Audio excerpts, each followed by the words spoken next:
Hello, it's me, Thoughtful Guy, and I'm doing something a little bit different now. I want to do a new series, I guess.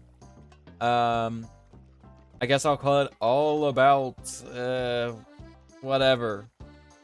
All like all about bug fables areas and stuff. So the basically the kind of crap that I'm talking about, kind of stuff I want to talk about is basically just like little secrets and stuff, little Easter eggs. Um, and little bits of lore and that kind of thing. Basically, like world building and that kind of thing. Although I will add in like some collectibles and crap here and there.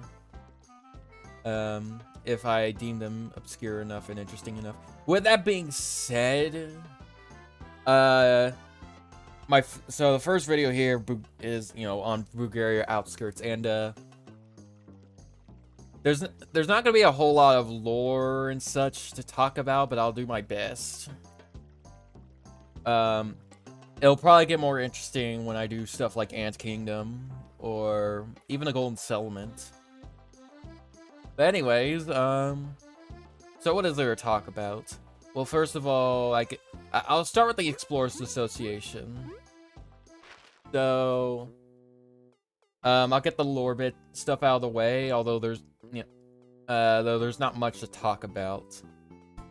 So after Elizant the first, got put into a deep slumber and all that kind of thing, got put into a deep sleep and that kind of thing.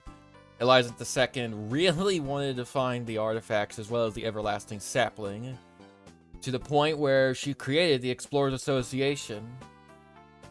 So, that's pretty much it as far as origins of this place goes. There's none too deep about this place, unlike, like most hubs and crap. However, the interesting stuff, I would say, comes with Edel and Artis. Not lore-wise, but gameplay-wise. So, I'll start with the part that more people are aware of. Artis. So, first of all, he handles the association's finances and that kind of thing, although that's pretty irrelevant for gameplay reasons, but it's neat. Anyways, he gives you the hard mode medal at the start of the game if you talk to him. And the hard mode medal gives you rewards and that kind of thing if you beat enemies while wearing it. More EXP, that kind of thing. Hard mode is like, I would say, a major selling point for this game in general, but that's not what I'm here to talk about. I'm here to talk about some, cool little bits with it. First of all, the most obvious bit. If you beat bosses with the hard mode medal equipped, and by the way, bosses in the BOSS do not count. The rematches do not count. So in their original fights, if you wear the hard mode medal, and then you come back to talk to Artis, you will get a medal for beating them. For example, if you beat the spider while wearing the hard mode medal, or rather while you're playing hard mode, there's a small difference I'll talk about in a moment. Anyways, if you beat the spider while you're playing in hard mode, then Artis here will give you the quick flee medal and stuff like that. And every boss in almost every boss in mini-boss in the game has counts towards this. Now, for some reason, the bounty bosses do not count. I think that's because the bounty bosses are essentially DLC, as far as I'm aware. Free DLC, granted, but, they were added later on, is my point. Now, anyways, now here's something else. If you're playing on hardest mode, which by the way, this file is on hardest mode. Well, what happens if you put the hard mode medal on? Gameplay-wise, absolutely nothing. Cosmetic-wise, it makes your party look like Peeboo. And it doesn't do anything else, by the way. So don't worry about being stuck like this for the whole game. Game if you want the hardest experience or the true hardest experience or something like that. I looked this up and this doesn't do anything except make you look like Peeboo. So if you're playing on hardest mode, a hard mode medal essentially does nothing. Although there is apparently a weird quirk with Astostoles that the hard mode metal affects, but I'm not really gonna get into that. What I am gonna get into is Edel. So Edel's a pretty minor character in the game overall. So first of all, apparently Edel is based off Taboo's original design before they changed it to what it is here in the final game. Or at least one of Taboo's original designs. I'm pretty sure he went through multiple iterations. By the way, a lot of the information that I'm sharing about behind the scenes kind of stuff comes from the art book. But there is also some stuff that just comes directly from the devs themselves.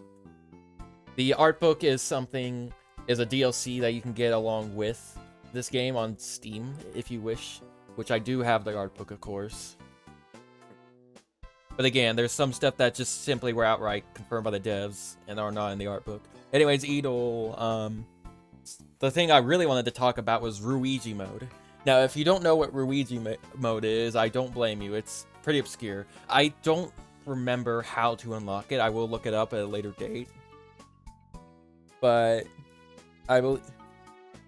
anyhow, Ruigi mode.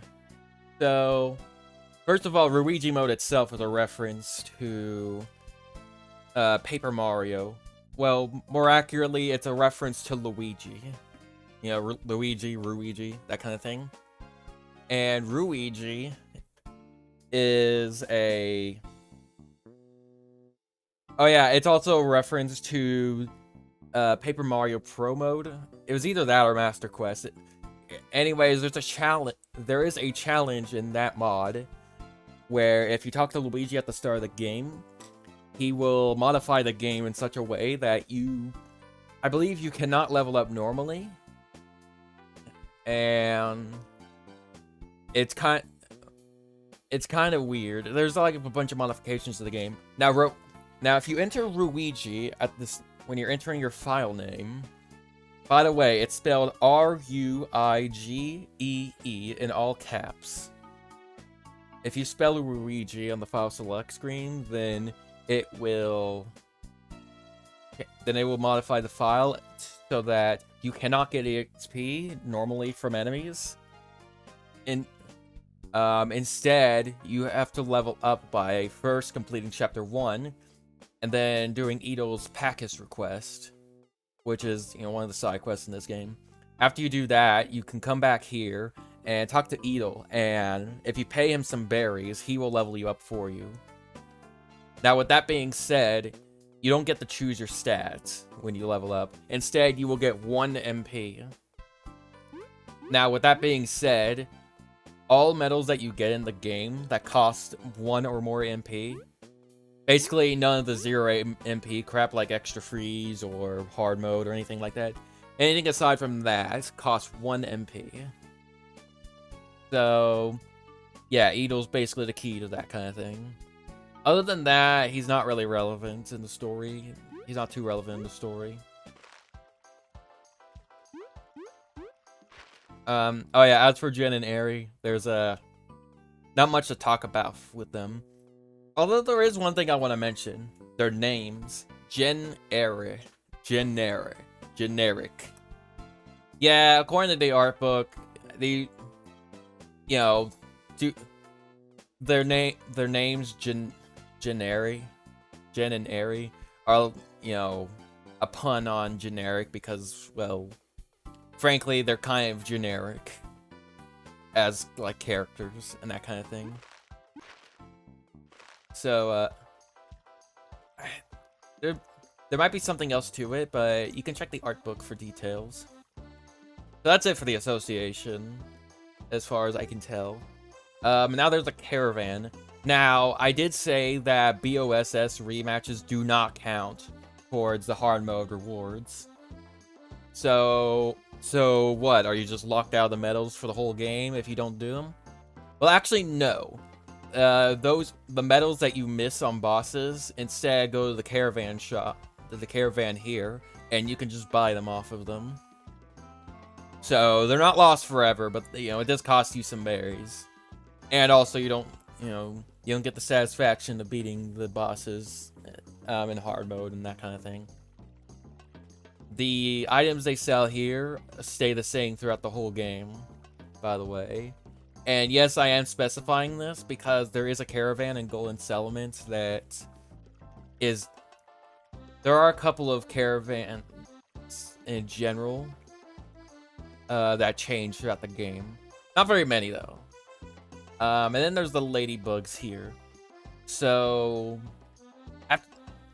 after the Great Ladybug Exile in the Ant Kingdom, which I'll get more into in the Ant Kingdom video, you know, ladybugs are all banned from the Ant Kingdom without a permit anyways, which these ladybugs don't have.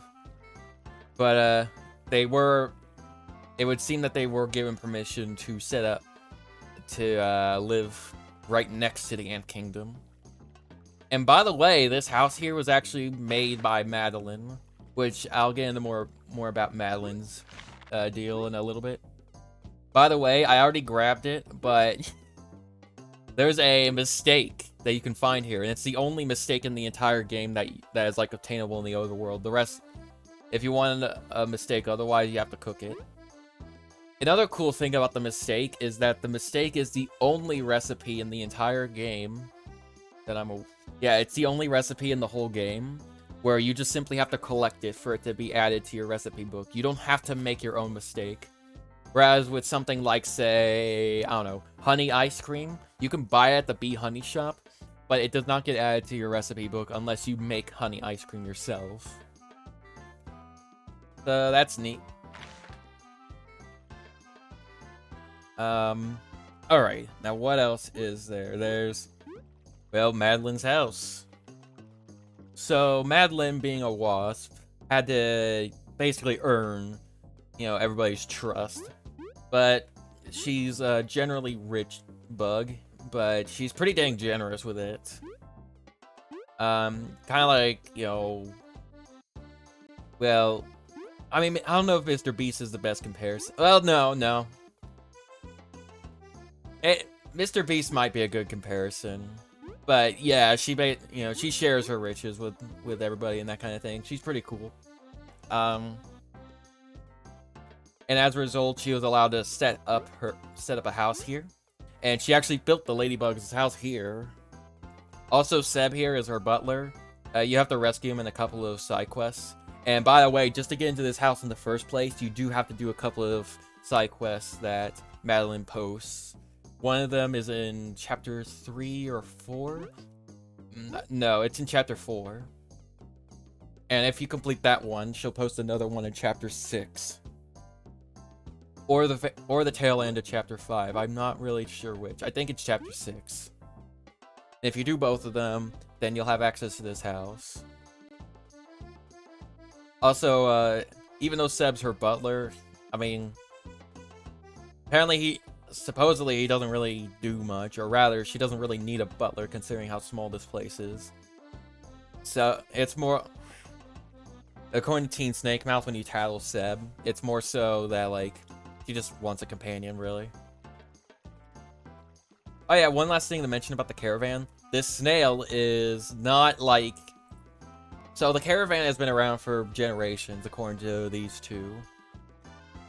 But the thing about this snail is that he's not an ancestor or anything like that of, you know, like another snail that helped with the shop.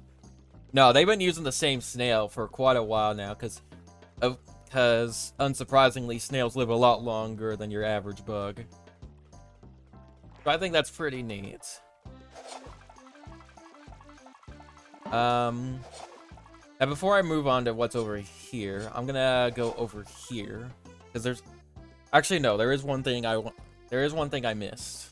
This room is kind of packed with neat bits, I guess. So this here, you cannot access this until chapter 4 when you get the ability to dig. And conveniently enough, around that time, Jen and Ari post a quest on the board where they need help rounding up some rogue explorers.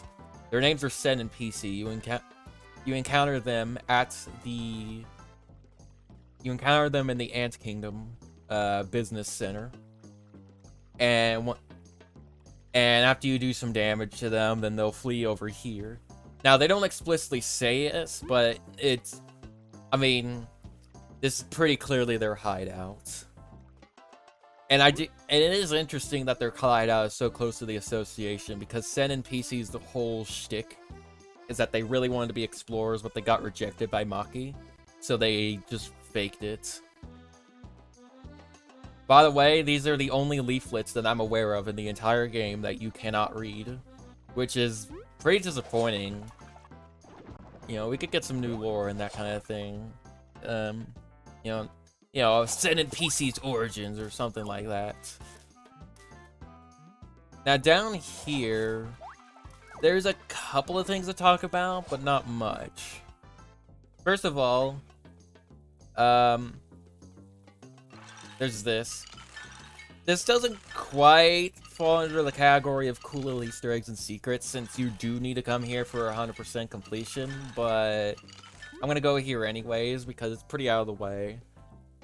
You have to be pretty eagle-eyed to figure this out. So yeah, as you can see, if you use Ice Rain, you can come all the way over here, and you don't get Ice Rain for quite a while. So yeah, don't forget about this place, I guess. If you come in here, I already did the quest. I'm not gonna go over the details of the quest, but there is a side quest you can do here. I think your reward is like a lore book, pretty much. Although there is one thing I want to mention, which I think is kind of neat. So before you do the side quest, all these vines here, they're just vines. After you do the side quest and come back in here, there's a flower here. And it wasn't there before. Kind of spoiling the quest, but it's nothing too major. Oh, by the way, no, Beefly cannot reach over there. You gotta use Ice Rain. Anyways, so this here is the abandoned tunnel. So, apparently, so it's implied that, like, there's another route that people prefer to take to get to Golden Settlement. Now, what that path is, I'm not really sure. But, anyways, the abandoned tunnel is abandoned, as the name implies. And the reason why is because of all the lesser bugs running around here. There doesn't seem to be any in here right now, strangely enough. But there's usually midges and numbnails and that kind of thing. Another interesting thing is this fake wall. So one of the more famous or infamous, depending on how you look at it, quests in the game is the Monsieur Scarlet quest. And if you accept that quest, then Team Celia, you know, you talk to them here and they'll reveal that this wall is a fake, and this is when you fight Monsieur Scarlet. But you actually do not have to be told about the fake wall to be able to go through it. You can go through here anytime. Which makes Team Snake Mouth's reaction to the fake wall pretty funny. If you've gone through here before, if you somehow found this by accident before doing the Monsieur Scarlet quest. Oh yeah, by the way, there is a hidden item in here that you can dig for. I think it's a lore book. So don't forget to come back in here and get it later after Monsieur Scarlet, assuming that you fight him as soon as you can, which is the start of Chapter 3. Oh yeah, there's nothing really to say about the entrance to Forsaken Lands, other than the sign, you know, at the entrance. The sign that, like, you know, tells you, oh, you know, tells you about the Forsaken Lands. You know, a bunch of the letters are scribbled out, but, like, it's pretty easy to read it anyways. Forsaken Lands, ants are not welcome. Obvious reference to the fact that ants are banned in the Termite Kingdom. Anyways, so there's actually something pretty interesting to talk about here. And it's something that a lot of people might have missed if they don't talk to a lot of NPCs or that kind of thing. Now, I forget exactly who says all this. Actually, no. If you talk to Team Slacker before you fight the Seedling King, they actually do say that, you know, there's like a Seedling Haven, And I believe they do mention that you can find golden seedlings easily here. And they are actually correct. If you want to find, if you're grinding for golden seedlings, whether you want their tangy berries or EXP or just berries in general, you want to come here. After you beat the Seedling King, if you come back in here later, then you'll find 3 seedlings here. And you actually have a much higher chance. You actually have a much higher chance of running into a golden seedling here. I'm gonna unequip Bug Me Not so that I'll show you if I get lucky. I did not get lucky. I'll try all 3 of these guys, and I'm just gonna leave. You'll have to take my word for it if I don't find a golden seedling. I believe the chances of running into a golden seedling in the Haven is... I think it's 1 in 8? It's either 1 in 8 or 1 in 4. I don't remember too well. But yeah, you definitely want to come here if you're grinding for golden seedlings. The strat to grind... Now, with that being said, if you get a bad roll like I just did... if you want to re-roll them, don't just go in here and go back in. You have to go 2 rooms away. So the fastest way to re-roll them is to go back into this room and then go back to the room with the Explorers Association in it. And then go back. And then it'll re-roll the seedlings, and hopefully you'll get gold. Oh yeah, I don't want to forget. There we go. Alright, anyways, there's a couple of... There's one more notable thing to talk about here. And on the, eastern side, anyways. So, first of all, there's this gate. You can't go in here after Chapter 1, obviously, unless you can dig under it. So, whatever... And there are a few medals, like a couple of medals you can get in Snake Mouth Den in Chapter 1, so you better grab them or else you're locked out of it until at least Chapter 4, and you don't want to deal with that. Oh yeah, by the way, when Chapter 2 starts, by the time Chapter 2 starts, Chuck is finished setting up his den. Which you'll discover if you do Chuck's quest where you gotta give him a hearty breakfast. And another interesting thing is if you talk to him, he'll offer to let you rest for free, which is nice. Now the interesting thing is that the flavor text, he says that Leaf gets the hammock and the other bugs get the floor, which I find interesting because once you start looking for the card masters, by the way, Chuck is one of them. You can challenge him to spy cards, and regardless of if you challenge him to spy cards or not, he will still say the Leaf gets the hammock line, even if you haven't challenged him to spy cards yet. So I guess he just generally likes Leaf over the other bugs, which I mean I get, I guess I can kind of see why, I guess. I'm not really gonna go over anything over here because like there's nothing really notable in there. And even if there was, I could leave that for the Snake Mouth Den video. Alright, I'm gonna pause the recording for a moment until I get to the next bit, get to the next interesting area. Alrighty, and we're back. So if you go just west, or no, east. Yeah, if you go just east of the Association, you'll end up here. Now, the interesting thing about this specific area is, and it's easy to miss. In fact, I have the tendency to miss this next bit until like near end game or whatever. But if you do I believe you just simply have to clear the bandits hideout and beat Astophiles. Though I could be wrong, it could be later. But at some point after that, if you go here, you'll see some bandits, taunting somebody who got a mask stolen, And that's when he posts a quest up on the board, and you can help do that side quest with him. So there's that.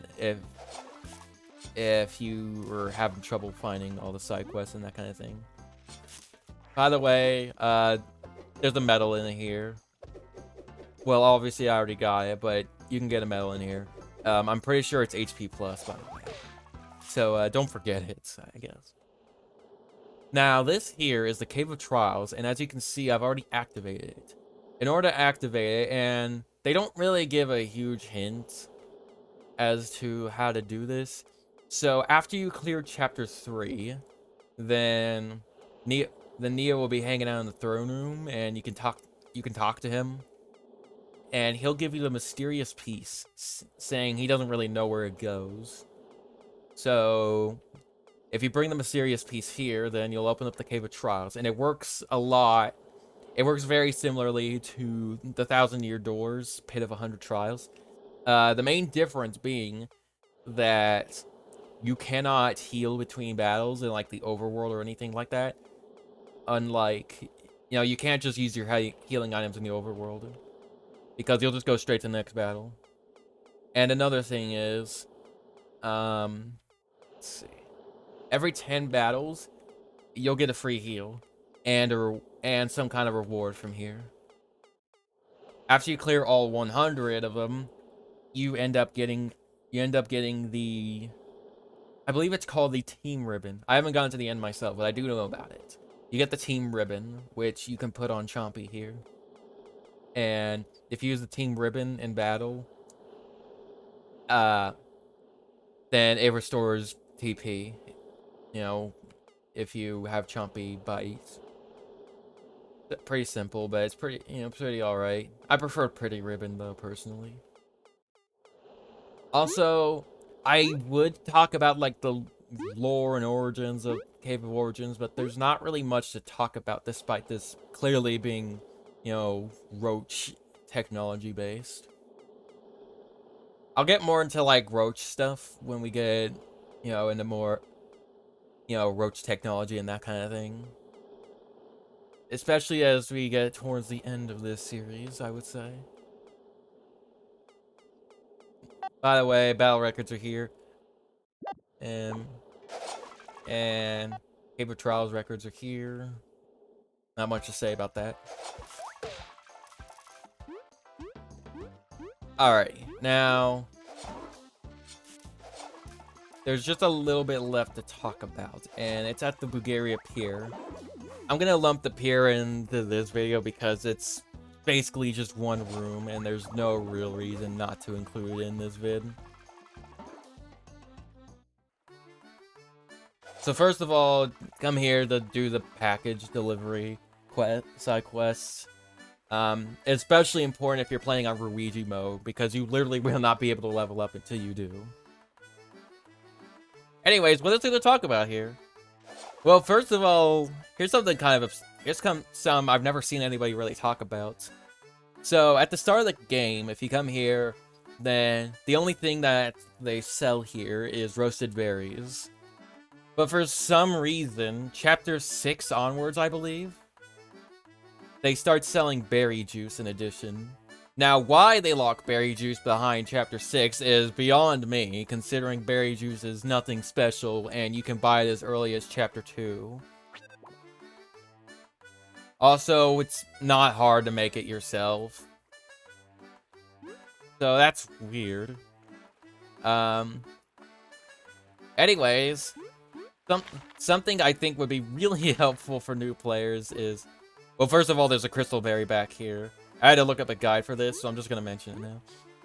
So, if you talk to the sailor here at the start of the game, he will charge you a whopping 300 berries to go to Metal Island, which is pretty freaking ludicrous.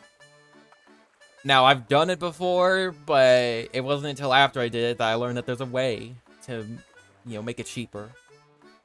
So yeah, don't pay the 300 berries, please. Instead, what you want to do is you want to go up to Chapter 3 at least, beat Monsieur Scarlet so you get access to the Underground Tavern, and then talk to Carmina and challenge her to spy cards. Then she'll send you on a hunt for the card masters, telling you that it will let you enter the spy cards tournament on Metal Island. Which, yeah, that's really nice because spy cards are, it's pretty fun. I find it kind of fun. And also, it lets you berries pretty quickly. But also, a hidden feature is that if you find all the card masters and fill out the card that you get, then you will get a massive discount. Instead of 300 berries, he'll only charge you 90, which, granted, 90 is still a pretty decent amount, but nothing compared to 300. And another thing, if you pay the money to the sailor to go to the island, whether it's 300 or 90, then once you get to the island, you don't have to talk to Diana to fix the ant tunnel going from Metal Island to the Ant Kingdom, which is really nice because you don't have to pay berries for that. However, if you don't go to Metal Island until Chapter 6, when you get the submarine, then yes, you do have to pay berries for the sub. It'd actually be in your best interest to go to Metal Island as soon as possible because it's a really nice way of grinding berries. With that being said, at minimum, you can't get the discount until after Chapter 3. Because the last card master won't challenge you until you clear the bee factory. As for Metal Lake itself, I'm not going to talk about that this video. I'm going to save it for the Metal Island video. And that's everything, I'd say. Oh yeah, actually no. One more thing. One of the rare bits of, like, actual fucking lore in this video. Not the sub. I can't show you it because at this point in the game, the Wasp sunk the boat that the sailor used. But it was not actually built by by bug kind. It was actually built by the giants, or rather, humans, as it's strongly implied. I'm just gonna refer to them as humans. Actually, you know what? I'll just refer to them as giants. Yeah, I'll just do that. Oh yeah, spoiler warning, I guess. Anyways, so what was it? Oh yeah, so the boat is actually designed after a toy boat. Or more accurately, it was actually a toy boat used by a human child, presumably. And yes, this is confirmed in, I believe, one of the lore books that you can get throughout the game. So, that's pretty cool, I guess. As for the sub, it was completely designed by the termites, as far as I'm aware. No human origins there. Anyway, that's it for this vid. So, I know that I know it felt like I was kind of stretching this for a bit, but I mean, there wasn't a whole lot to talk about here. There was mostly just like little secrets and that kind of thing. So next vid, I'm gonna do Ant Kingdom, and it should be more exciting there as far as lore is concerned, I guess. Although there's a couple of pretty neat secrets too. So yeah, I'll see you then, or in the next vid, either or. See ya.